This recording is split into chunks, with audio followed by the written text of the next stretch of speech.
Hello, and welcome to the first in a new series of occasional videos from F1 Colours, the Grand Prix Liveries blog.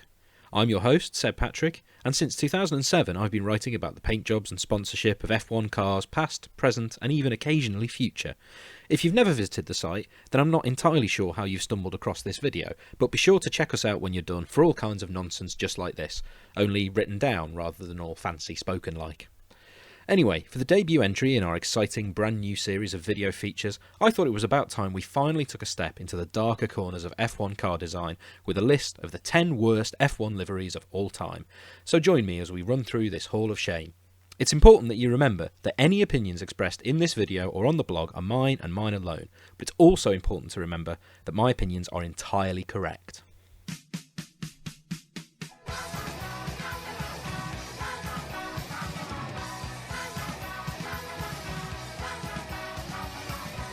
At number 10, it's the infamous BAR Split Livery from the team's debut season in 1999. The frustrating thing about this car is that BAR actually managed to come up with two pretty fantastic liveries. The blue and yellow 555 one was lovely enough, but the white and red Lucky Strike one was spectacular. Unfortunately, having had cold water poured on their plans to run one car in each colour scheme by the FIA, the reaction of Craig Pollock and Jacques Villeneuve's brand new team was to throw a Kevin the Teenager-esque strop and cut off their noses to spite their face by inventing this ghastly half-and-half design instead. They'd almost have got away with it if it wasn't for the bloody stupid zip motif, which really did feel like them sticking two fingers up at the governing body. It's a shame they didn't spend quite as much time making the car actually, go quick. You're mine.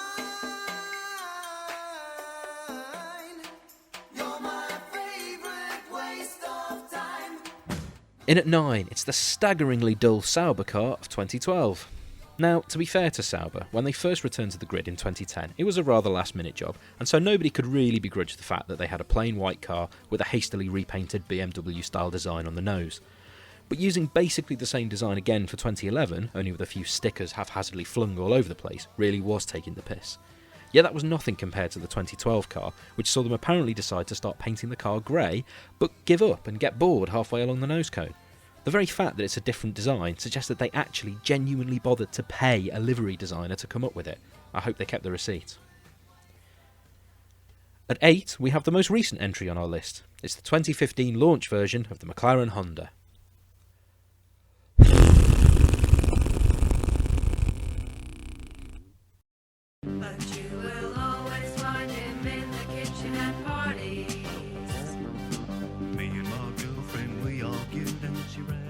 At number 7, it's the 1991 car from Coloni, a team that never really acted like they felt like they belonged at the top level of motorsport.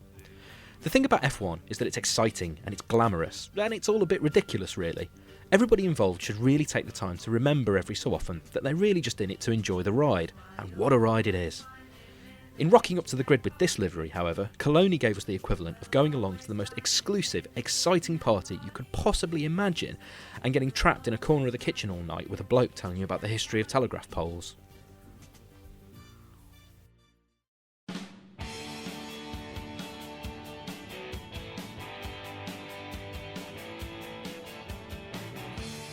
At 6 in our list, it's the 1992 Brabham. Now, I've got to be honest with you. Against the common consensus, I actually kind of like this car. In fact, I like it quite a lot. So much so that I've got a model of it. Although that might be more to do with the fact that I have a whole collection of Damon Hill models and this one was only $2.99 in Model Zone. But still, I liked it enough to buy it anyway. Despite this, however, the last car to be run by the once proud Brabham team deserves its place on this list for its complete and utter pointlessness. Partway through a desperately struggling season, Brabham decided for no good reason whatsoever to spend money on giving the car a fresh lick of paint, rather than on anything that might have actually, got them ever so slightly further up the grid.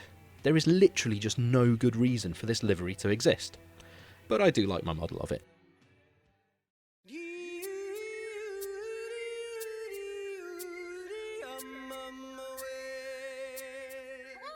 Taking us into the top 5, we have the Shadow of 1979. Now, there might be some of you who get angry at me for including this car in a list of the worst liveries because it's considered a classic, a distinctive one-off with the painted lion representing sponsor Samson Tobacco. To those people, I can only say, look at the bloody painting, it's absolutely sodding awful. He looks like he's stoned and he's eating the race numbers.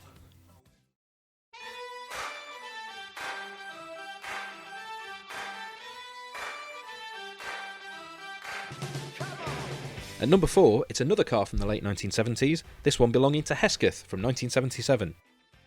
Porn!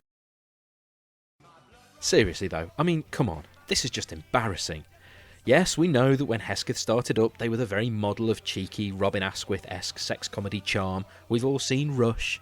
But the point is, they got away with being like that when they had James Hunt driving for them.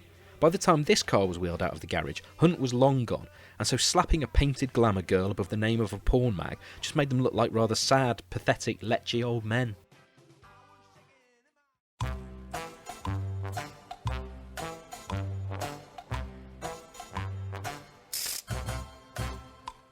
Making it onto the podium in third place, it's the 2004 Minardi.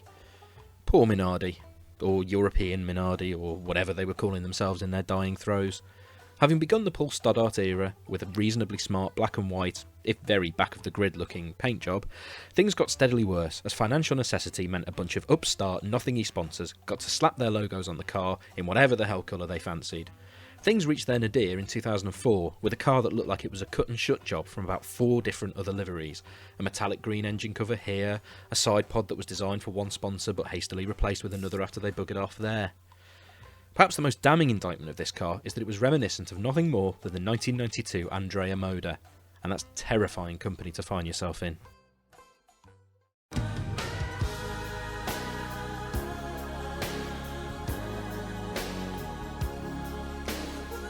At number 2, it's a car that many might have expected to take the top spot, the 2007 Earth Dreams Honda.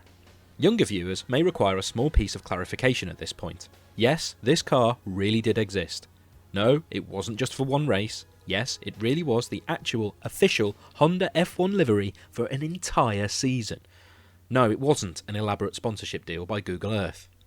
In fact, did they ever actually explain what it meant? Let's go and have a look at the myearthdream.com web address that helpfully adorned the rear wing and find out.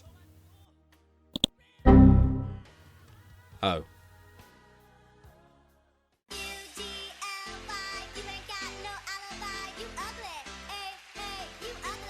And so we reach the top spot, the undisputed, official F1Colours.com worst F1 livery of all time.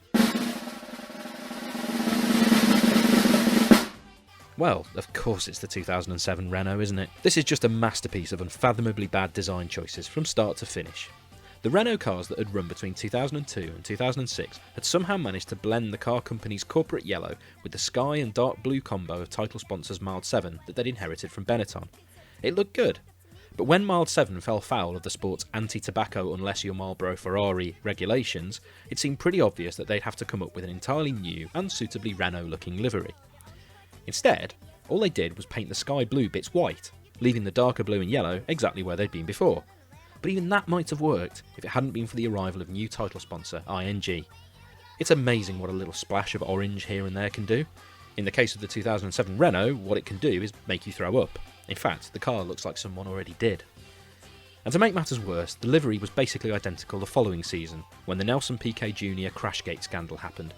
So it's not just an ugly car, it's an ugly, cheating bastard car.